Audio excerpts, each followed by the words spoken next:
internauta, este é o Super FC pelo Mundo e no programa de hoje falaremos sobre Copa das Confederações, eliminatórias e amistosos internacionais. A meu lado, ele, gigante, menino Pazini. Tudo bom, Pazini? Tudo bom, Fernando? Tudo bom, amigo internauta? Começaremos então no principal, como sempre, a Copa das Confederações, já jogando na tela os resultados do Grupo A. Vai lá. Começando com Brasil 3-0 em cima do Japão, Itália ganhando de 2-1 do México. Começando então pela nossa seleção canarinho. Pazini, fale um pouco da vitória. Para mim, o Maeda foi o melhor do Japão, Pazini. Tô brincando, vai lá. A seleção brasileira mereceu a vitória. Foi uma vitória tranquila, 3-0. O Japão não fez um bom jogo. Mas apesar da vitória, o Brasil não deve passar uma maquiagem nos erros que ocorreram mais uma vez ao longo da partida. A vitória veio por conta do talento individual, o golaço do Neymar, a boa jogada do Paulinho e, claro, 2 gols no começo de cada tempo que faz diferença, desmonta o planejamento de qualquer adversário. Mas o Brasil ainda tem o problema do jogo coletivo, é um time que joga em blocos separados, não tem muita movimentação, o meio-campo, os meias não se aproximam dos volantes, os volantes não se aproximam da defesa, tanto é que o Brasil muitas vezes contra o Japão saiu no chutão. Davi Luiz dando chutão para frente, o Thiago Silva tentando lançar, e o Brasil tem esses problemas para corrigir, da movimentação e do time jogar mais próximo, mas tem uma certa evolução, o time está melhorando aos poucos e tem aí o talento individual fazendo a diferença, mas precisa melhorar isso. Quanto ao Japão, o Japão não fez um bom jogo. O Kagawa chamou pouca responsabilidade, Honda sumido, o time cansou no segundo tempo, o time que vinha de sequência de eliminatórias, viagem de 16 horas para cá, adaptação ao clima, todos esses fatores. E aí nessa o Maeda, que entrou no segundo tempo, entrou bem, entrou descansado num time cansado e se movimentou bem no ataque. Mas o Japão precisa melhorar muito. Kagawa, Honda, o Kiyotaki não fez um bom jogo e o Abola precisa chegar mais no Kazaki, coisa que não aconteceu. O Brasil, para mim, passa para a próxima fase, o México está embaixo, a gente vai falar daqui a pouquinho, e o Japão está em situação complicada, não acredito que os japoneses consigam um avanço para a próxima fase da competição. É isso mesmo, e na mesma chave teve vitória da Itália. Pazini, fale um pouco, acho que dava para ser melhor essa vitória, né? Vai lá. Podia ter sido demais, né? A Itália dominou o jogo inteiro, foi superior ao México. E a Itália que mostrou a solução dos problemas que o Brasil tem. É um time que joga de forma compacta, se movimentando o tempo inteiro. Os meias da Itália, liderados pelo Pirlo, joga demais, né? Seu centésimo jogo com a camisa da Itália. O Andrea Pirlo comandando o meio de campo da Azzurra mais uma vez. Itália que tem um meio de campo que se aproxima do ataque, participa na defesa e que, graças a isso, dá ao Prandelli boas variações táticas. O time entrou no 4-4-2, no 4-2-3-1, até surpreendente, o El Shaarawy no banco, Giaccherini entrando em uma linha de 4, mas variou o tempo inteiro. O time da Itália, ora o De Rossi fazia um terceiro zagueiro, os laterais subiam, 3-5-2, o Giaccherini fazia um segundo volante, um segundo atacante também, e a Itália nisso tinha várias variações ao longo da partida, 3-5-2, às vezes até um 3-6-1. Graças a esse meio-campo que joga junto e se movimenta bastante. Foi uma vitória tranquila da Itália, que poderia ter sido maior e que comprovou que o México tem um bom time, mas atravessa uma péssima fase. O México poderia ter perdido por mais para a Itália e, por conta disso, acredito até que o Brasil, mesmo tendo um time que, comparando ali com o México no auge nos últimos anos, não estava batendo de frente, estava perdendo para o México, acredito que o Brasil tem condições de vencer o México e avançar à próxima fase. Isso mesmo, na última rodada teremos Brasil e Itália, que aí sim deve definir a primeira colocação. E voltando agora no grupo B, também tivemos fim da primeira rodada com os resultados na tela. Vamos lá. Vitória da Espanha em cima do Uruguai, só por 2-1, dava para ser bem mais. E a Nigéria, que também dava para ser mais, 6-1 em cima da várzea do Tahiti. É isso mesmo. Começando, Pazini, Espanha 2-1. Que baile, Pazini. 2-1 foi muito pouco, dava para ser pelo menos uns 4. Você acha que eu estou sendo muito exagerado ou é isso mesmo? Eu acho que é isso mesmo, né? A Espanha, nos 20 primeiros minutos de jogo, o Uruguai não passou do meio de campo, né? O tamanho e domínio da Espanha que chegou até 87% de posse de bola. O primeiro tempo foi um baile da Espanha.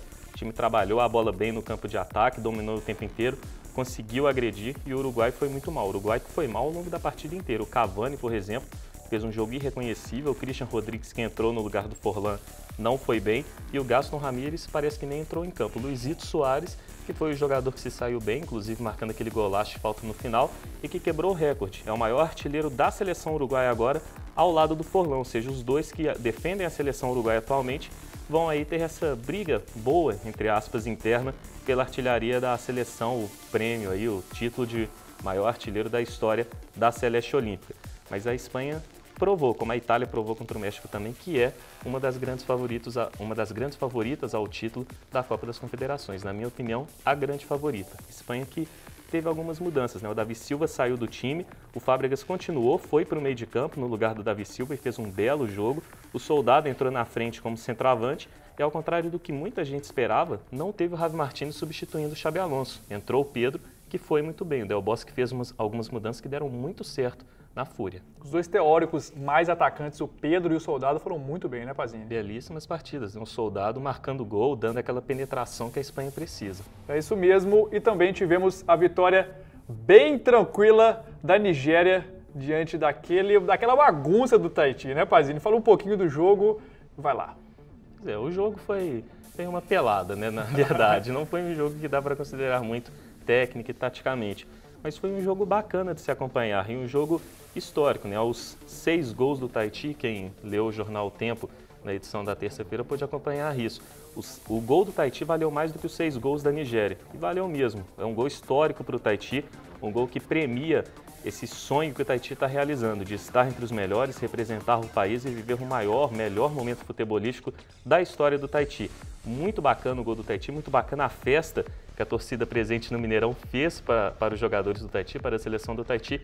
Foi um momento muito bonito, histórico de se acompanhar e muito bacana. Valeu pelo jogo. Quanto à Nigéria, a Nigéria passa fácil pelo Tahiti, como era de se esperar.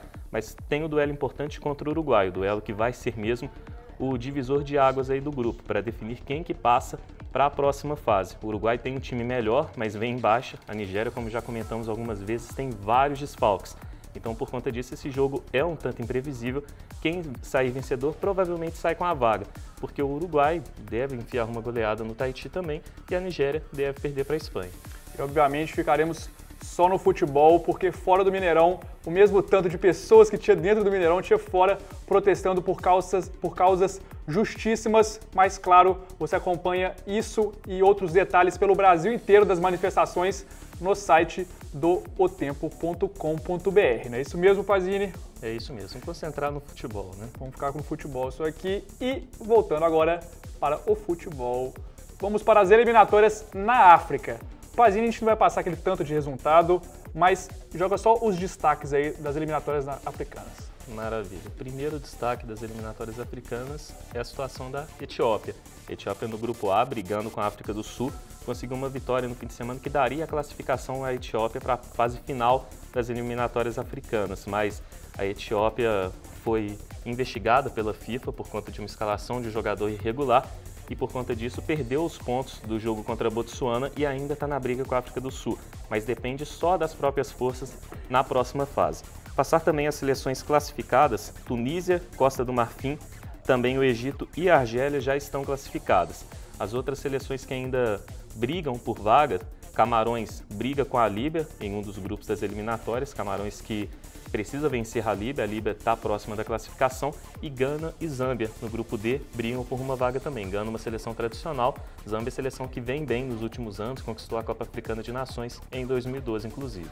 Isso mesmo, rápido e rasteiro na África, partindo para a Ásia, porque tem mais 3 classificados para a Copa do Mundo de 2014, não é isso mesmo, Pazini? Isso aí. Passa para os resultados já, Faustão, embola tudo, quero ver como é que você vai fazer, hein, Fausto? Vamos lá, Grupo A, vitória do Irã por 1-0 em cima da Coreia do Sul, Uzbequistão 5-1 em cima do Catar, Austrália 1-0, isso já no Grupo B, em cima do Iraque, e Jordânia 1-0 em cima do Omã. Pazini, Coreia do Sul, Irã e Austrália garantidos na Copa de 2014. Comece primeiro 1-0 Irã em cima da Coreia. Vai lá. Pois é, as 3 seleções, juntamente com o Japão, representarão a Ásia na Copa de 2014 e ainda pode vir mais uma seleção. Irã e Coreia do Sul, merecidamente, eram os melhores times do Grupo A. O Irã, que tem uma seleção envelhecida, mas bons jogadores como Ali Karimi, como Nekonan também. A Coreia do Sul, que tem um time muito bom, bate de frente com o Japão no futebol asiático. mas tem alguns problemas aí. O Park Chu-young, um dos destaques da seleção, não vem sendo convocado por conta de um problema com o exército sul-coreano. Também o Son Heung-min, destaque agora do Bayer Leverkusen, foi contratado junto ao Hamburgo, tem sido reserva na seleção.